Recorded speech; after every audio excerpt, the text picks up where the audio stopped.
Inner lower C, imaginary z square dz clockwise around the boundary of the rectangle with vertices I, minus I, 1 plus I and 1 minus I. Here, inner lower C, imaginary z square has to be evaluated.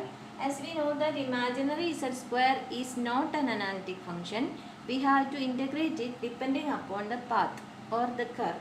So first of all, we will find what is imaginary z square in terms of x and y.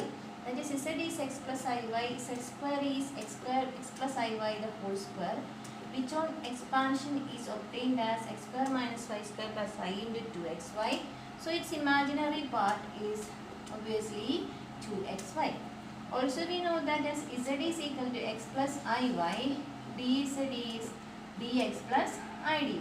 അപ്പോൾ അതിവിടെ substitute ചെയ്യുമ്പോൾ you get integral over c is 2xy into dx plus I dy. Now we need to evaluate this. ഇത് evaluate ചെയ്യാൻ നമ്മൾ ഈ കർവിനെയാണ് depend ചെയ്യുന്നത്. So we have to see what the curve is. The curve is a rectangle with vertices given. So അപ്പോൾ നമുക്കതൊന്ന് draw ചെയ്യാം. What is the curve given? Yes, it is a rectangle with the vertices I എന്ന് പറഞ്ഞാൽ that is 0 plus I, isn't it? So the vertex is 0, 1 and minus I is the vertex given by 0, minus 1. 1 plus I is the ordered pair 1, 1. 1 minus I is the ordered pair 1, minus 1. So when we plot the graph, you will get 0, 1 is the point here, 0, 1. Then 0, minus 1 is here.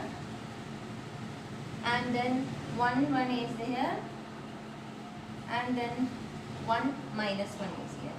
So it will be the point here, 1 minus 1. So when we combine them, and it is said that it is in the clockwise direction. അതായത് I തുടങ്ങി clockwise direction നമ്മൾ വരയ്ക്കുവാണെങ്കിൽ we have done clockwise direction അല്ലേ? So this is the clockwise direction. So we will name the curve as O. Let this be A, this vertex be A, this B, and this is C, and this is D. So the curve C is the combination of AB, BC, then CD and DA. So this is a rectangle along which you have to evaluate. ഈ rectangle കൂടിയാണ് നമുക്കിതിനെ evaluate ചെയ്യേണ്ടത് clockwise direction. അതുകൊണ്ട് ഈ curveനെ നമുക്ക് split ചെയ്യണം. First line AB കൂടെ, then BC, then CD, and then DA. So integral over C, imaginary z square dz is actually integral over AB, then plus integral over BC, then integral over CD, then integral over DA of the function imaginary z square dz. So let us take one by one. First we take along AB. So first you have to find the equation of the line AB. What is the line AB? It's a line parallel to x-axis and which passes through the point y equal to 1. Y equal to 1 ൽ കൂടെ കടന്നു പോകുന്ന x-axisന് parallel ആയിട്ടുള്ള line ആയതുകൊണ്ട് നമുക്ക് അതിന്റെ ഇക്വേഷനെ y is equal to 1 എന്ന് കൊടുക്കാം. Isn't it?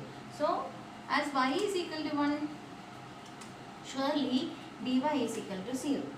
അപ്പോൾ നമ്മുടെ ഇക്വേഷൻ എന്താവും? നമ്മുടെ integral over A B along AB, imaginary z square dz is actually integral over AB, imaginary z square ne നമ്മൾ 2xy plus 2xy into dx plus I dy എന്ന് replace ചെയ്തു.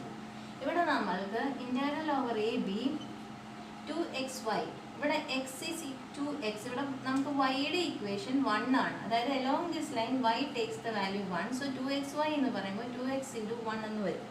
അതുപോലെ dx plus I dy 0 ആയതുകൊണ്ട് element 0 ആയി. അതായത് under the integral sine either you need x or you need y. ഒന്നുകിൽ x ലേക്ക് മാറ്റുക അല്ലെങ്കിൽ y ലേക്ക് മാറ്റുക. തന്നിരിക്കുന്ന കർവിന്റെ ഇക്വേഷൻ അനുസരിച്ച് ഇന്റഗ്രലിനുള്ളിലെ ടേംസ് മാറും. ഇവിടെ നമുക്ക് എക്സിന്റെ വേരിയേഷൻ ആണ് വേണ്ടത്. ഇവിടെ എക്സിന്റെ വേരിയേഷൻ എന്താണെന്ന് ഇവിടെ നോക്കിയാൽ അറിയാം. a to b യിൽ x varies from 0 to 1. So x varies from 0 to 1. So we have integral 0 to 1 2x dx. So that it is 2x square by 2 from 0 to 1. So you will get 2 and 2 cancels. Upper limit 1 square minus 0. So your answer is 1. So along AB you have got the integral is equal to 1. അടുത്തത് along A B കഴിഞ്ഞു. ഇനി B C. Along B C. B C എന്ന് പറയുന്ന ലൈനിൽ കൂടി B C നോക്കുക. It is a line parallel to Y ആക്സിസിന് parallel ആയിട്ടുള്ള എക്സ് ഈക്വൽ ടു 1 കൂടെ പാസ് ചെയ്യുന്ന ലൈനാണ്. So its equation is X is equal to 1. ഇവിടെ നമുക്ക് ഈ പോയിന്റ്സിനെ ജോയിൻ ചെയ്ത ഇക്വേഷൻ ഉപയോഗിച്ച് കണ്ടുപിടിക്കേണ്ട ആവശ്യമില്ല. കാരണം ഈ വൈ ആക്സിസിന് പാരലൽ ആയിട്ടുള്ള equation X equal to A ആണെന്ന് നമുക്കറിയാം. ഇവിടെ എക്സ് 1 കൂടെ പാസ് ചെയ്യുന്നുണ്ട്. It is X is equal to 1. So X 1 ആയതുകൊണ്ട് clearly dx is equal to 0. Now the integral along BC, imaginary z square dz will become integral over BC, imaginary b is 2xy into dx plus I dy ആയിരുന്നു. That is along this line x equal to 1 എന്ന് substitute ചെയ്യാം. അപ്പോൾ എന്ത് വരും? 2 into 1, അപ്പോൾ 2y എന്ന് വരും. dx 0 ആയി പോയതുകൊണ്ട് ഇവിടെ നമുക്ക് I dy എന്ന് മാത്രം വരും. അപ്പോൾ actually we need the variation of y. വൈയുടെ ലിമിറ്റാണ് നമുക്ക് വേണ്ടത്. y എവിടെ നിന്ന് എങ്ങോട്ടാണ് വേരി ചെയ്യുന്നതെന്ന് അറിയാൻ ഇവിടെ നോക്കിയാൽ മതി. വൈയുടെ ലിമിറ്റ് ഇവിടെ വൈയുടെ കോർഡിനേറ്റ് 1 ൽ നിന്നും -1 so 1 to -1. So y varies from 1 to -1 in the clockwise direction. So y varies from -1 to -1. 1 to -1. So evaluating you will get integral over 2y square I ഉണ്ട്.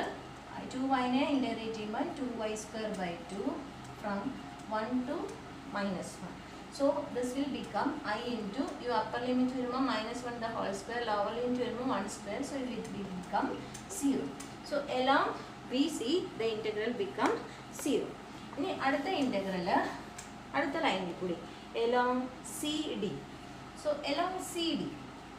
So you think what is the equation of CD? CD is again parallel to x-axis passing through the point y equal to -1 കൂടെ pass ചെയ്യുന്ന ലൈനാണ്. So its equation is y is equal to -1. x-axisന് parallel ആയിട്ട് y equal to -1 കൂടെ pass ചെയ്യുന്ന line ആയതുകൊണ്ട് it's equation is y is equal to -1 and so that dy is equal to 0.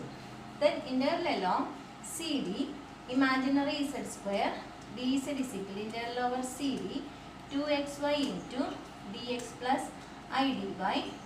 ഇവിടെ നമുക്ക് സി ഡിയിൽ 2xy y എന്ന് പറയുന്നത് -1 ആയി. സോ -2xi yക്ക് നമ്മൾ -1 കൊടുത്തപ്പോൾ then dx plus I dy 0 ആയി. dy 0 ആയതുകൊണ്ട് I dy. അപ്പോൾ ഇവിടെ നമുക്ക് -2x dx. അപ്പോൾ ഇവിടെ എക്സിൻ്റെ വേരിയേഷൻ ആണ് വേണ്ടത്. So what is the variation of X? ഇവിടെ നോക്കുക. എക്സിൻ്റെ കോർഡിനേറ്റ് ഇവിടെ 1 ആണ്, ഇവിടെ 0 ആണ്. 1 to 0 സി ഡിയിൽ എക്സ് വേരീസ് ഫ്രം 1 to 0 എന്നാണ്. So the integral varies from 1 to 0 -2x dx. So evaluating -2 into x square by 2 from 1 to 0 എന്ന് കിട്ടും.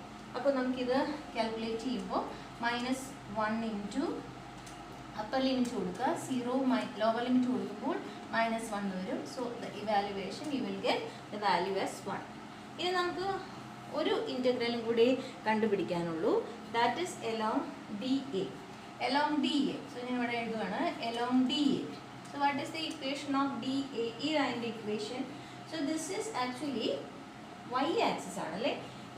ഈ ലൈൻ എന്ന് പറയുന്നത് വൈ ആക്സിസ് ആണ്. വൈ ആക്സിസിൻ്റെ equation you know that it is X is equal to 0. So that dx is also equal to 0 and the integral along DA imaginary z square dz is integral 2xy dx plus I dy.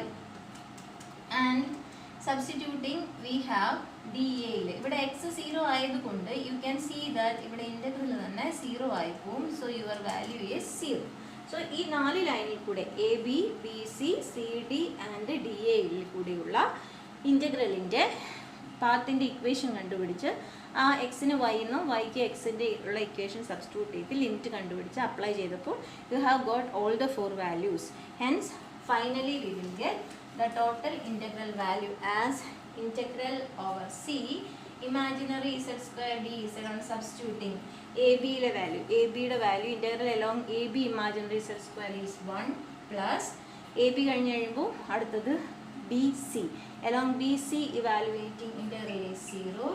Then along CD integral is 1. Then along finally DA കൂടിയുള്ള integral is 0. So 1 plus 1 is equal to 2. So the integral value of the given integral is equal to 2. അപ്പോൾ നമുക്ക് evaluate ചെയ്യാൻ നമുക്ക് analytic അല്ലാത്ത integrals evaluate ചെയ്യുമ്പോൾ നമുക്കതിനെ ഓരോ specific പാത്തിൽ കൂടെയുള്ള ഇക്വേഷൻസ് കണ്ടുപിടിച്ച് ലിമിറ്റ് അപ്ലൈ ചെയ്ത് ഇൻ്റഗ്രൽ ടോട്ടൽ ഇൻ്റഗ്രൽ ഇവാലുവേറ്റ് ചെയ്യാം. Okay, thank you.